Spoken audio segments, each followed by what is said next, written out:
시공 시스템 설계 둘째 주 두 번째 강의를 시작하겠습니다. 제현기간 및 위험도입니다. 제현기간의 정의가 나와 있죠. 어떤 홍수 사상의 크기가 평균 T년 동안에 한 번 같거나 초과하게 되면 이 사상은 제현기간 T년을 가진다.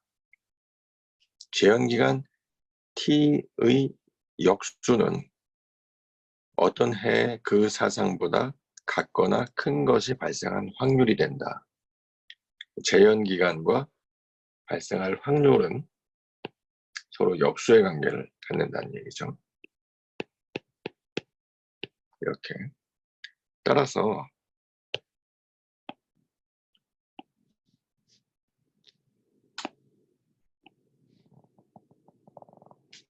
우리가 확률 분포를 생각한다면 이것이 예를 들어서 홍수량이고요. 세로축이 확률 밀도 함수죠. 이랬을 적에 T년에 한 번 같거나 초과한다. 제현기간 T년을 갖는다는 얘기는 이보다 큰 사상이 같거나 큰 사상이 발생할 확률이 T분의 1이기 때문에 F보다 같거나 큰 것이 발생할 확률, 바로 이 빗금친 부분의 면적이 되죠. 이 면적이 확률인데 이것이 T분의 1의 확률을 갖는다. 이런 얘기가 되는 겁니다. 자, 제현기간과 확률과의 관계. 어떤 해 홍수가 발생할 확률은 T분의 1이 되죠. 단순히.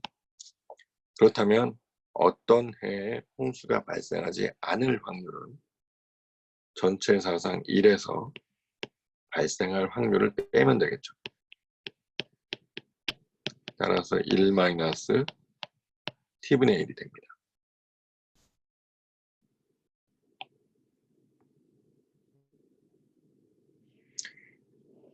제현기간과 확률과의 관계. N년 동안 계속해서 홍수가 발생하지 않을 확률. 어느 한 해에 홍수가 발생하지 않을 확률이 1-T분의 1이었기 때문에 N년 동안 계속해서 홍수가 발생하지 않을 확률은 1-T분의 1의 N제곱이 되겠죠. 그렇다면은 N년 동안, 연속되는 N년 동안 최소한 한 번 이상이라는 얘기죠. 최소한 한 번 T년 빈도의 홍수가 발생할 확률은 1에서 N년 동안 홍수가 발생하지 않을 확률을 빼면 되겠죠. 1 마이너스 어느 해에 홍수가 발생할 확률, 홍수가 발생하지 않을 확률은 이제 F에 R을 올려놓으면 여집합이 됩니다. 이거에 N제곱 따라서 1 마이너스 T분의 1의 N제곱. 자, 연속되는 N년 동안 최소한 한 번 T년 빈도의 홍수가 발생할 확률, 이 확률을 우리가 특별히 위험도, 리스크로 정의를 합니다. 위험도의 확률적 정의는 이렇게 됩니다. 연속되는 N년 동안 최소한 한 번 T년 빈도의 홍수가 발생할 확률, 이렇게 정의가 된다. 따라서 이 위험도는 제현기간과 연속되는 N년, 따라서 연속되는 N년이 2년이 될 수도 있고 5년, 10년이 될 수도 있겠죠. 각 연속되는 해에 대해서 제현기간과 위험도 간의 관계를 플로팅할 수가 있습니다. 그 그래프가 그림에서 보는 그래프. 방금 전에 본 수식을 그래프로 작성하게 되면 이런 모양이 된다. 그래서 우리가 이 그래프를 만들어 놓게 되면은 직접 계산을 하지 않아도 그래프로부터 제형기간에 대한 위험도를 계산할 수 있게 된다. 쉽게 찾을 수 있다는 얘기입니다.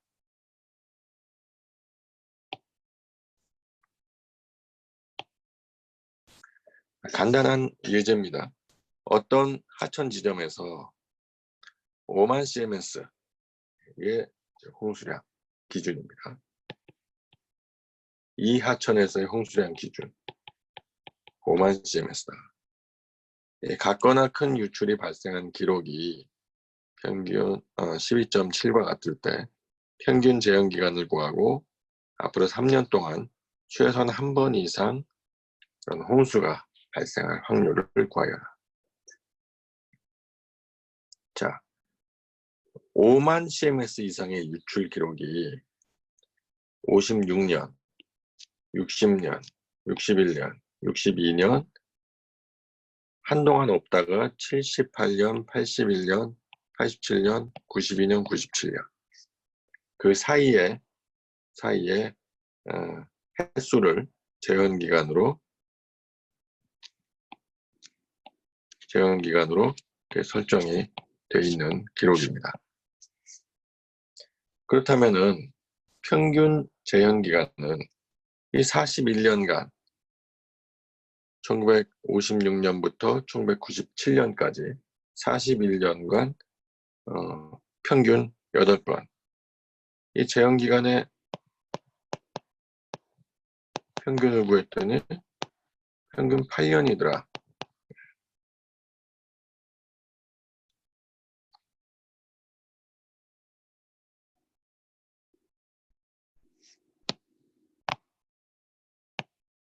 제한기간의 평균을 구하면은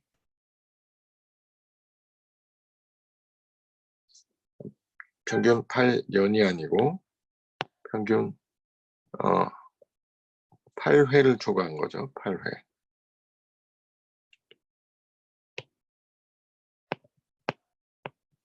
그렇다면은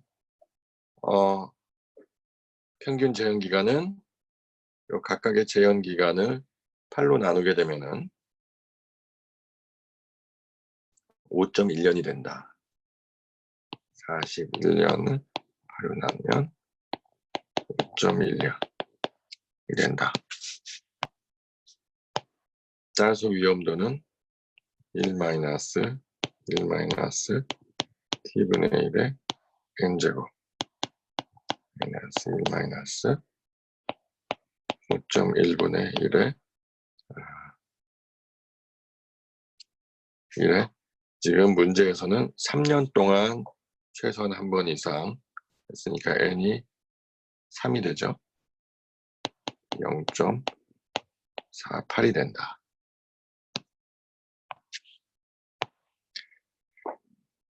예제 12.6입니다. 어떤 하천상의 댐의 건설을 위하여 가물막이 댐을 임시로 건설하고자 한다. 가물막이 댐을 제한기간 20년 홍수에 견딜 수 있도록 설계한다면 다음과 같은 상황이 발생될 확률을 구하라. 이제 하천상에 이제 본댐이 여기 들어가는데 본댐 건설을 하려면은 여기가 물이 흐르는 상태가 된다면은 건설을 못 하겠죠. 그러니까 건설 기간 중에 상류에 작은 댐을 하나 건설한 다음에 이 댐 하류로 작은 댐, 이거 가물막이 댐이라고 하죠. 가물막이 댐입니다. 커퍼 댐이라고 하죠.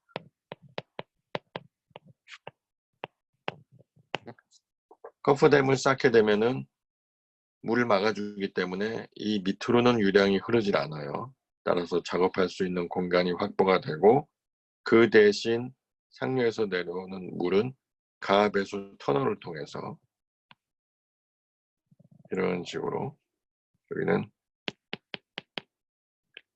가압배수 터널이 됩니다. 이쪽으로 유량이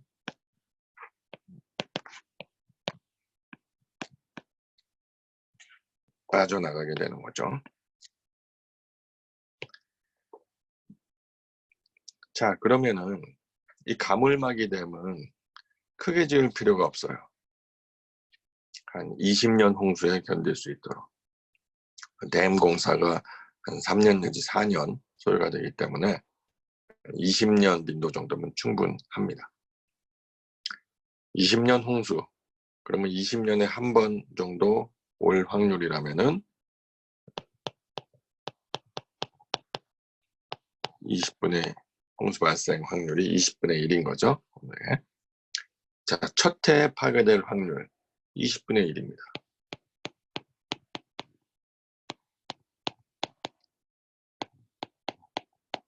세 번째 해에 파괴될 확률, 첫 번째, 두 번째는 파괴되지 않고 세 번째 해에 파괴된다.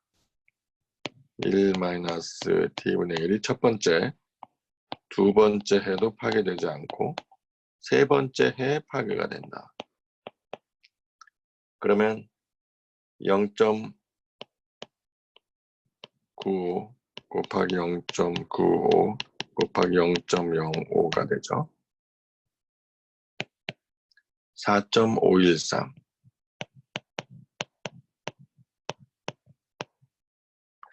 10년 동안 한 번도 파괴되지 않을 확률 1-t분의 1에 10년 동안 지속될 확률이니까 이것은 0.95의 10승이 되겠죠. 59.87%입니다. 10년 동안 최소 한 번 파괴될 확률. 그렇다면은 이게 바로 10년간의 리스크가 되겠죠.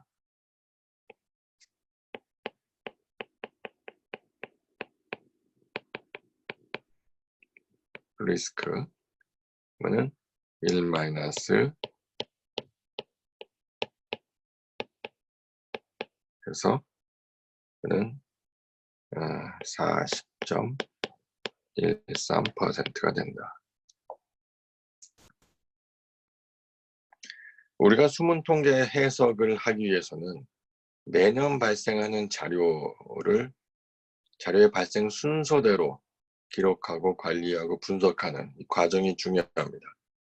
따라서 여러 가지 형태의 자료 중에 시간 순서에 따라 배열된 자료를 시계열 자료라고 하죠.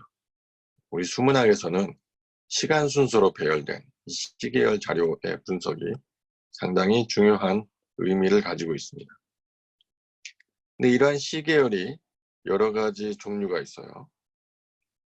몇 가지 분류를 해보면 전기간치 계열이 있습니다.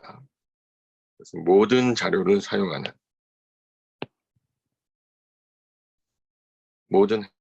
모든 자료를 사용하는 그런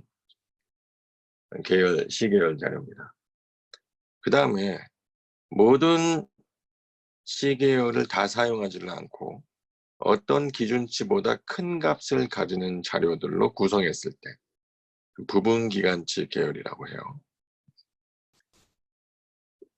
이 부분기간치 계열에는 연초가치 계열과 비연초가치 계열이 있습니다. 보통 연최대 홍수량 이런 자료를 뽑을 때는 1년에 하나씩 뽑기 때문에 횟수가 30년이다 하면은 이제 30개 자료가 있는 것이죠. 근데 부분기간치 계열은 어느 해에서 그것이 2개가 됐든 3개가 됐든 그 이상이 됐든 어떤 기준치보다 큰 값을 모두 뽑기 때문에 한 해에 2개 이상 자료가 포함될 수가 있죠. 그러면은 그게 전체 자료의 연수가 n년이라고 하면은 n년보다 훨씬 큰 개수의 샘플이 뽑히게 됩니다.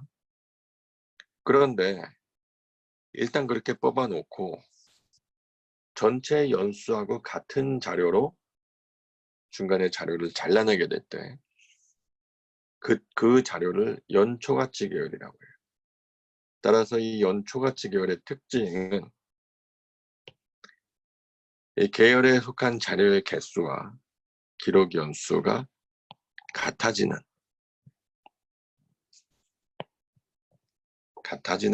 시계열의 특성을 갖습니다. 같아지게 뽑았으니까 이렇게 같아지게 만들지 않고 크면 큰 대로 어떤 기준치보다 큰 값을 모두 뽑아서 통계에 활용할 때 이 계열을 비연초가치 계열이라고 합니다. 자료의 숫자와 기록 연수를 같게 맞추는 것은 수문 통계 해석에 있어서 의미가 있기 때문에 그 어떤 의미인지는 뒤에서 다시 설명하도록 하겠습니다. 자, 그 다음에 극치 계열. 이 수문학에서는 극치 계열이 중요하죠. 기록한 기간 동안 단위 시간, 보통 재현 기간을 연 단위로 보기 때문에 1년을 단위 시간으로 책정을 합니다. 단위 시간 동안의 최대치, 홍수가 되겠죠. 단위 시간 동안의 최저치, 이거는 가뭄이라든지 갈수가 여기에 해당이 됩니다. 최대치 또는 최저치를 택하여 구성한 자료를 극치 계열이라고 한다. 연최거치 계열은 매년마다 최대치를 선택한 경우, 연최저치는 매년마다 최소치를 선택한 경우, 비연최고치, 비연최소치는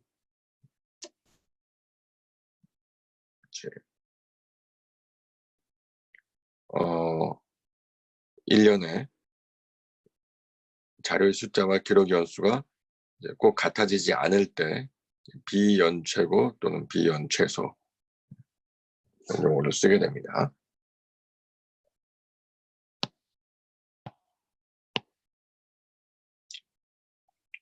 여기 자료 계열을 구분하는 다이어그램이 나오는데요. 앞서 설명을 했지만 다시 한번 설명을 한다면은 연최고치와 연최소치는 연에 하나씩 매년 최고 최소 각각 하나씩 30년이면은 30개의 연최고치 또는 30개의 연최소치가 뽑히게 되는 거죠. 연초가치 하면은 그렇지 않고 어떤 일정 기준에 해당하는 일정 기준을 초과하는 자료를 모두 뽑아서 크기 순으로 나열을 한 다음에 전체 연수와 개수를 맞춰서 자료를 잘라내게 됐을 때 이거를 연초가치 계열이라고 합니다. 이때 연초가치를 위한 기준은 어떤 자료의 크기가 아니라 자료의 순위가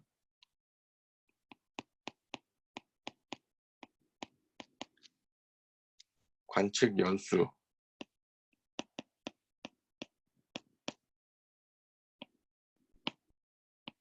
동일하도록 맞춰서 잘라내는 거죠.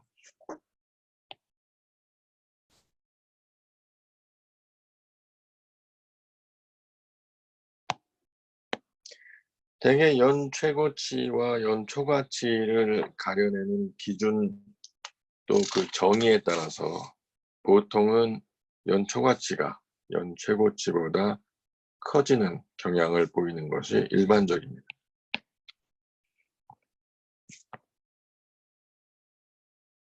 보통은 연초가치가 연최고치보다 큰 게 일반적이다. 특히 자료의 연수가 길수록 연초가치가 연최고치보다 커집니다. 예제 12.7은 어떤 하천의 출구 지점에서 특정된 연도별 최대 유출량을 크기 순으로 3가지만 선택한 결과가 표 12.8과 같을 때 연최고치 계열과 연초가치 계열을 작성하라. 자, 연도별 최대 유출량을 3개씩만 뽑았네요. 크기 순으로. 88년부터 2002년까지 3개씩 700, 300, 150, 900, 600, 100 이런 식으로 3개씩 했을 때 최고치 계열을 뽑으려면은 각 연도별로 가장 큰 값 하나씩 뽑으면 됩니다.